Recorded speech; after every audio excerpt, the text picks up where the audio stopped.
love you. All the good times we had, I wish I could repeat them for the past 3 months. Love and feeling a little feeble.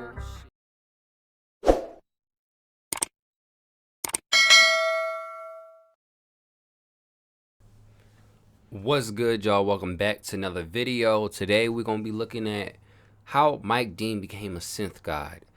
I don't fully know who Mike Dean is. I heard him on I heard people talk about him like Kanye and people like that, but I haven't really understood, if that makes sense. Haven't seen his production, or I might have, but never known. So that being said, be sure to like, subscribe. We got my boy Optimus Prime and Black Dude and Pet Rock. Let's get into it. Can't stray away from the name Mike Dean, especially if you listen to hip-hop. Virtually everywhere is a face that, for once, doesn't go unnoticed for his spectacular work, which is not the most common among many other producers.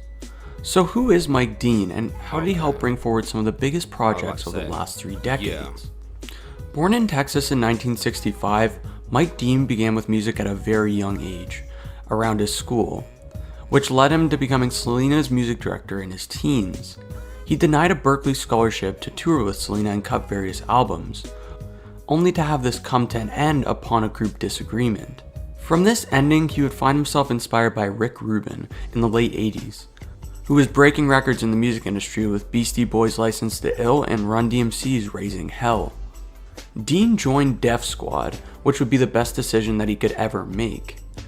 He was able to do much more and balance the skill set of mixing, mastering, and producing, thanks to John Bido of Rap-A-Lot Records. Since he was based out of Texas, it was the perfect time for him to move forward, as the southern hip-hop scene started to bloom with Ghetto Boys and UGK, both acts that he was heavily involved with. He geographically expanded outside of Texas to work on various groups such as Gang Starr. But what makes Dean unique is that he didn't forget about the South, even though he expanded, producing some of the biggest albums to come out of there in the late 90s. What really separated Mike Dean from others is that even though the bloom of many of these acts didn't make it past the early 2000s, this was not the case for him.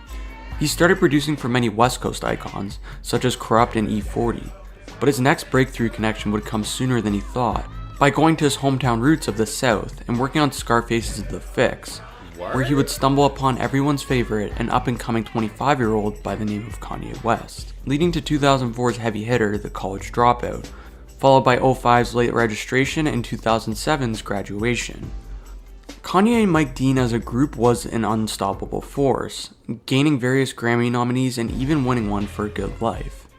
But as emerging into the 2010s, he ended those years with his last ode to the South, with UGK's final LP, UGK for Life, with essentially no better way to begin the greatest decade of his career. The Mike Dean that we all came to know very well started to shape himself within these years. So what makes a good producer? A producer takes a sound an artist feels and brings life to it through music. Dean himself said it's more of a psychological connection than anything, which is why artists find a good producer and don't want to let go. Like how Madonna won't start her shows without having Mike Dean dealing with the sound check, which is also why Kanye sees him and Mike Dean as a band, and a trustworthy person to bring his ideas to life. He owes a lot to Kanye as much as Kanye owes a lot to him. He even said that Kanye revived his career, quite literally, since he started working with him. When I place the importance on the connection a producer and artist has, this reaches another level with Kanye.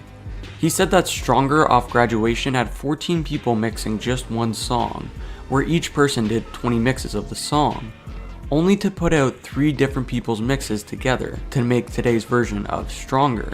Really? Looking back on psychological connection, he helped Travis Scott shape himself into the artist he is today. This connection is essential to both of their careers, as Travis and Dean share the same home state of Texas. Even through Astroworld, he was able to integrate essential homage within the album through sampling artists from Texas, which helped Travis find his voice throughout the album, especially through the Big Tuck sample on Carousel. Astroworld further proved this, as it was a career-defining album for him. Mike Dean even stated that Stop Trying to Be God was one of his favorite songs that he worked on in the last decade. He also said that it took over a year for that song to come together, which puts perspective in what it really takes to create an album like Astroworld. He also found himself touring on some of the biggest shows in the last decade, such as Watch the Throne, the Yeezus Tour, Bird's Eye View, and the Astroworld Tour, further solidifying himself with some of the biggest artists in the world. Although his synths are on some of the biggest tracks of the last few years, a great example to look at his work more technically is on St. Pablo, off of The Life of Pablo. He uses the Roland Juno 106 as the synth in the main verse. The Roland Juno 106 is a classic from the 80s that pairs perfectly with Kanye and Sampha on the beat. While in the third verse of the song, a Moog Mother 32 trails into Sampha's lyrics. The synth itself consists of sawtooth oscillators, with the filter and envelopes open. The glide being turned halfway up creates a sliding effect within these notes. The psychedelic effect that Mike Dean commonly uses is done through the heavy delay, which is set to repeat, which creates a call and response effect, with the end product being another classic of everyone's favorite duo. A strong psychological connection that an artist has with the producer is essential for success. They both depend on each other equally, but one will always be overlooked. So next time you look at those producer credits, remember to appreciate the ones who are an extension of the artist. Because without a great producer, most of your favorite pieces of music would have never come to life. Thank you guys so much for watching, and I want to hear what your favorite producer and artist. Personally, I don't have one. I would say myself, but like Kanye West say, my greatest. I wish I would be able to see myself perform one day. I wish I'd be able to be another person looking at my music so I could judge my music besides me looking at the shit that I made. But that's just me. I'm an artist and producer. My production is better than my art, than my rapping skills, I feel like. But I'm gonna be known for my rap. So I'm gonna be finding producers, and I think I found some. I want to keep finding producers to make music for me and help me make music. But that's just me. That being said, y'all tell me, do y'all have a favorite artist and producer combo? Let me know. I'm curious. With that being said, or Slim Shady and Dr. Dre, but that's different. With that being said, stay tuned to the next video.